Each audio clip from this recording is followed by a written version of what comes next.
Aniga Kateson. My name is Kateson Jama, and I have put on this show in collaboration with Murat Gurman, who's an Istanbul-based artist and photographer.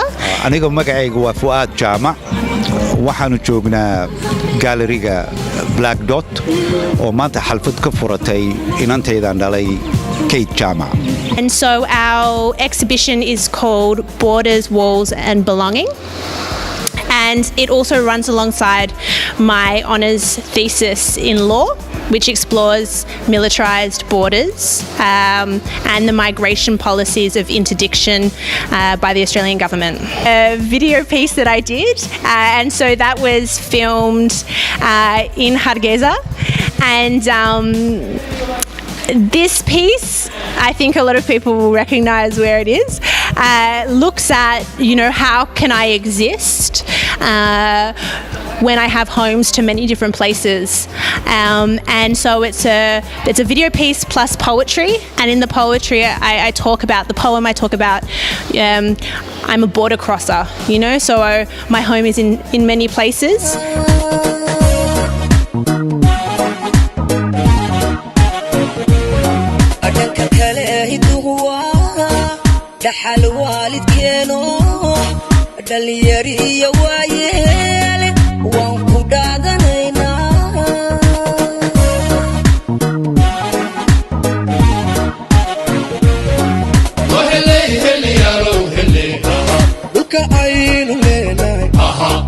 Well, inanteedu waxaa la yidhahaa Kateson.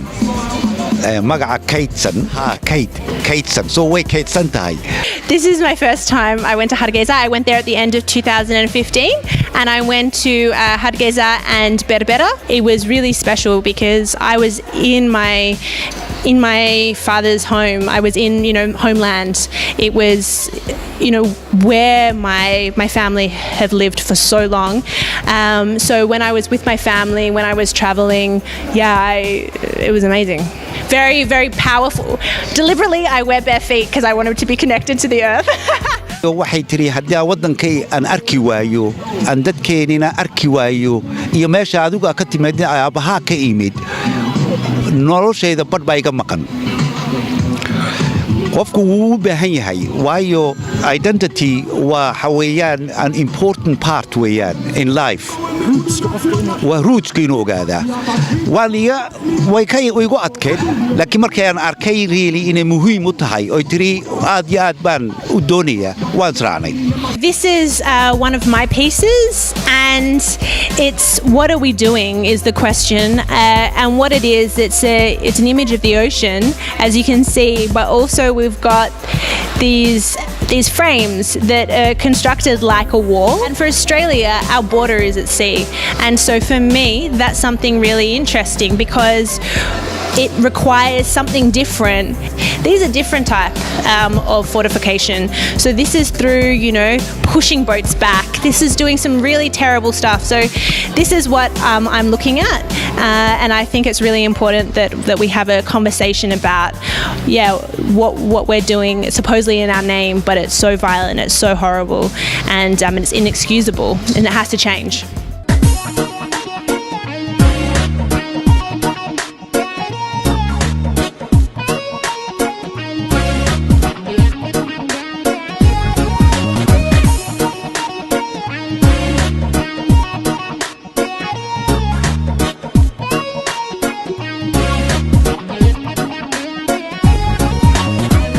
So this piece is one of the three works by Murat Gurman, and he is an Istanbul-based artist, as I said, and his work looks specifically at the landscapes of cities and the effect of urbanisation and gentrification. This documentary in here looks at the history of Somali seamen in Wales. So Cardiff has the largest British-born Somali community, and my great-grandfather, Abi Farah, he was one of the first seamen to actually go to Cardiff. Somalis are generally thought to have first arrived in Britain in the late 19th century. Largely from British Somaliland, early Somali migrants, the majority of whom were male, worked either on ships transporting coal and other goods or for the merchant navy. The Farah family has a long history of being involved in the community, which began with Abi Farah, who came to Wales from Somaliland during the late 1800s. Abi was known as father to countless colonial seamen who sailed into the docks of Cardiff, Barry and Newport, as he was often the first point of reference for them, and many sought his guidance and advice when they first arrived.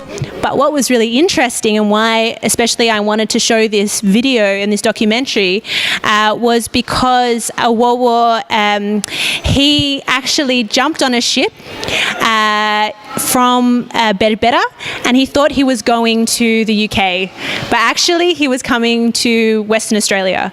So he was here in 1901, and he worked for 5 years as a sheep shearer until he made enough money to get a one-way ticket to Cardiff. When he was in Cardiff, he established different associations and ended up actually getting an Order of the British Empire from the King.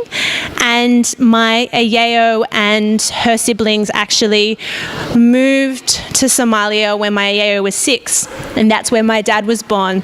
inantaydu waxay markaa baldhigaysaa meesha iyadu ay ka timid amba ehelkeedu ka yimid oo anigu ka yimid oo awoogeed ka yimid. waxay markaa ay ku faraxsan tahay ku faantaa dad awoogeed labaad inuu talaabay oo badooyin ka talaabay ilaa uu soo talaabay Australia uu ka talaabay oo markaana England uu talaabay meeshaasna ku dhalatay hooyaday oo aniga dhashay oo ayeedeeda.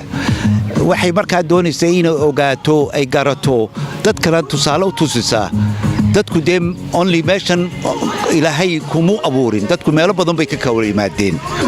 marka waxa weeyaan waxa important ah inaad ogaatid de qof walba waa kula mid meel uu buu ka yimid. Most of the seamen considered their stay in the UK as temporary and had left their families behind. Indeed, as a result of an Act of Parliament passed in 1894, an act maintained until the 1950s, Somali migrants were legally restricted to working in the shipping industry and were paid at rates 25% below the pay of native British workers. They were also forced to settle only in towns and cities that were centres of shipping.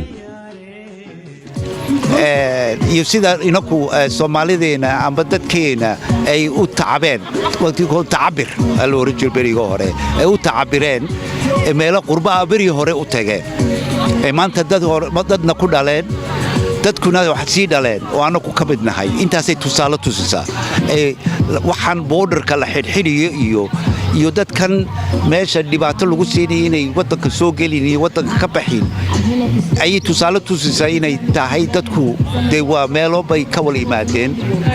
For me, you know, again, it's a very personal history around, and a personal story around migration and the sea and the connection to different places. So I really wanted to share his story. Lines and borders also create our identity, right? How do we know we're Somali? Well, we know we're Somali in a way because of the land and the way that the borders, I don't think the colonial borders, but other borders have shaped, right? And so I think that they're very important, but also they can be very violent places as well. So that's the thing that I don't like. So here we have my dad and my abo, and they are having Sha and Sheko. And I hope that you can come and have a listen to these pieces, because here they're actually talking in the kitchen about the law of the sea. So that's what I've looked at in my thesis, and they're having a conversation about the impact of the law on the sea in Somalia, and saying really that UN convention doesn't represent the interests of Somali people, and that it's really about the interests of, you know, large countries and their ability to move through the Red Sea and the Suez Canal. So it's just looking at kind of the strategic importance of the Somali coastline, and for us to remember, like, we have to be aware of our interests, because at the moment I think there's a lot of questionable things happening around, exploiting the position of the Somali coast in particular, and I think we just have to be really, we have to question that. waxaa horta muhiima inaan la fahmo qofku markuu tacliinta barto oo tacliinta ku dadaalo wuxuu baranayaa qiimada iyo meeshuu qofku ka imid iyo historyga iyo dhaqankaba ayuu markaa jecel inuu barto laakiin muhiimku waxa weeyaan horta dadku inay ku dadaalaan inay tacliinta aad u bartaan si ay u arkaan waxyaalaha ka maqan noloshooda realistically waxa ka maqan noloshooda iyo nolosheynaba waxa weeye inaan garanno meeshaan ka nimid iyo meeshaan ku socono waxaan ku dari lahaa dadka yaryar waxaan da'dii baan ahayaa dadka yaryar ee maanta hadda waddankan jooga iyo waalidkoodaba inay fahmaan number 1 maaha gaariyaashan ka daba ordisaan maaha guri baan leeyahay maaha dahab baan leeyahay maaha waxaasaan leeyahay number 1 inaad ka fikirtaan tacliinta caruurtiina siiya oo tacliinta ugu fikira oo dadka u dadaala oo wixii aad haysin ku bixiya tacliinta waayo qof uu tacliin leh dee wuu isfahmi karaa adna wuu ku fahmi karaa yaa qof dhisan buu noqonaya dadkana dhex geli kara xalkan jooga dadkiisana wax u tari karaa laakiin haddaad ka horgeysaan dahab iyo lacag iyo gaari iyo adar futuusha dee waad khasaaro umaad u samaynaysa waxaan iga leeyahay tacliinta ku dadaala that's all